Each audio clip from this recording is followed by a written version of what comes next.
At certain points in their careers, actors no longer need to audition for the roles they take. Eventually, if they're good enough, studios offer them roles and they can pick and choose as they please. However, the inverse of that happens too. Sometimes actors are forced to take roles they don't want at all. Here are some of the worst. Channing Tatum. As the star of Magic Mike and 21 Jump Street, Channing Tatum is probably one of the biggest names in Hollywood today.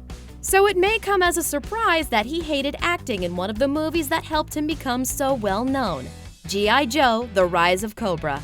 In an interview with Howard Stern, Tatum admitted that he was pushed into doing that movie. Tatum went on to say that, although he was a fan of the cartoon growing up, the script was not good. He also really actually wanted to play Snake Eyes instead of the lead character. But he does admit that he felt blessed for getting the work, even if it didn't open up the doors he would have liked. Ed Norton. Primal Fear was only the first film in a 3-picture deal that Ed Norton made with Paramount Studios.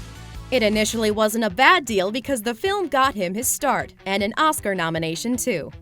Soon after being noticed, numerous studios offered Norton parts in their films, and he never got around to making another movie for Paramount.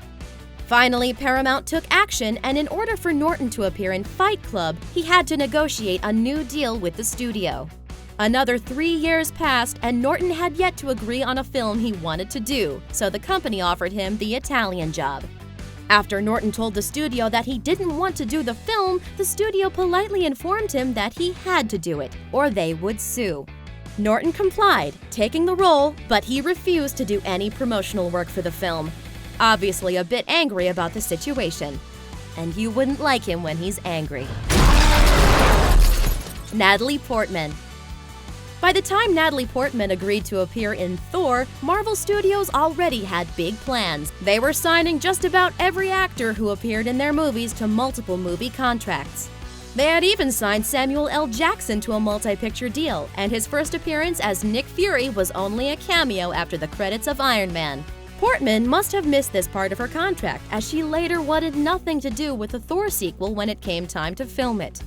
Of course, we can't blame Portman for not wanting to appear in Thor: The Dark World. When development began in April of 2011, Portman was still pregnant, and she had made it known that she wanted to take time off from film work to care for her child. In addition to that, Marvel fired Patty Jenkins, whom Portman had recommended to direct the movie, so that didn't sit well with the actress either. While there's ample evidence to suggest that Portman didn't want to do the film, she has since denied that she was forced to appear in it. Emily Blunt. After appearing in Fox Studios' The Devil Wears Prada, many studios sought out Emily Blunt for their films. Even Marvel Studios wanted her to appear in Iron Man 2. However, Fox Studios preferred that she stay with them and appear in their remake of Gulliver's Travels instead, starring Jack Black. Luckily for Fox, and unluckily for Blunt, her Prada contract had a clause that required her to star in another Fox-made movie. And they used it on a movie that wound up becoming a critical and financial bomb.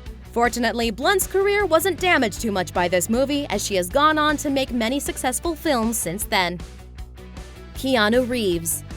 The Watcher is proof that not all of our friends have our best interests at heart, as Keanu Reeves learned. In this case, the so-called friend was Joe Charbonnick, the director of The Watcher, who had also filmed Reeves' band Dogstar while on tour.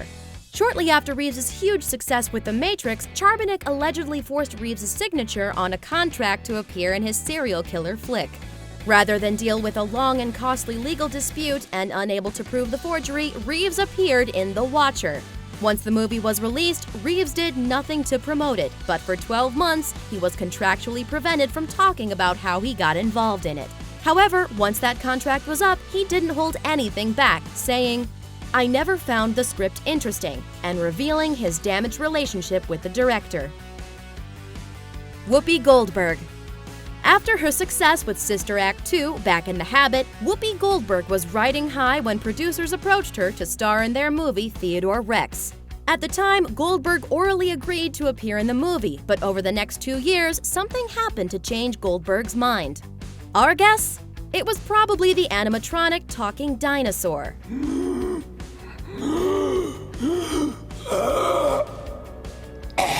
She attempted to back out of it, but a previous court case involving Kim Basinger backing out of boxing Helena caused a precedent that would have made it very expensive for Goldberg to duck out. The actress relented and appeared in the movie. The movie did so horribly on its test run that it was released direct-to-video and has the distinction of being the only direct-to-video movie to earn a Razzie nomination. For obvious reasons. Make Cleon feel like a vine. Make that low-down music trickle up your spine. Val Kilmer. Surprisingly, Val Kilmer wanted nothing to do with Top Gun, the movie that arguably shot him to stardom. It was all the result of a 3-picture deal he signed with Paramount. He had completed the first 2 films of the deal, Top Secret and Real Genius, and owed them one more. In order to get his agent off his back, Kilmer went to meet with the film's director, the late Tony Scott. According to Kilmer, he went and had the meeting and then attempted to leave, but wasn't immediately allowed to. Tony ran after me, literally ran after me, got in front of the elevator doors and said, "You've got to do it, man." Scott knew he didn't want to make the movie, but Kilmer took the role anyway. We bet Kilmer's glad he took that role now. Kilmer worked with Scott again in True Romance. The entire cast of Movie 43. Considered one of the worst movies ever made, Movie 43 has a stellar cast that includes Bad Catwoman, 300 Abs Guy, House Bunny, Wolverine, Jackass, McLovin, Stifler, and Titanic Lady. How the producer Charles Wessler got all of these A-list stars to agree to such an awful movie is a bit of a scandal. Wessler, responsible for lowbrow films like Shallow Hal and There's Something About Mary, somehow managed to sign Jackman and Winslet and film their scene sometime in 2009. Wessler then used their involvement to sign the rest of the cast. But when the other actors learned what they were involved in, they tried to get out. Some, like Colin Farrell and the creators of South Park, Trey Parker and Matt Stone, did manage to get out of their contracts. And it's been reported that George Clooney was able to get out of his contract as well, apparently by telling the producers, and we quote, "F off." The rest of the cast was not so fortunate and were stuck on the film, allegedly working at scale rates. Is there any crueler fate? Maybe just having to actually watch Movie 43. Thanks for watching! Subscribe to our YouTube channel to watch more videos like the one you just saw. And leave us a comment to let us know which star you think got the worst deal.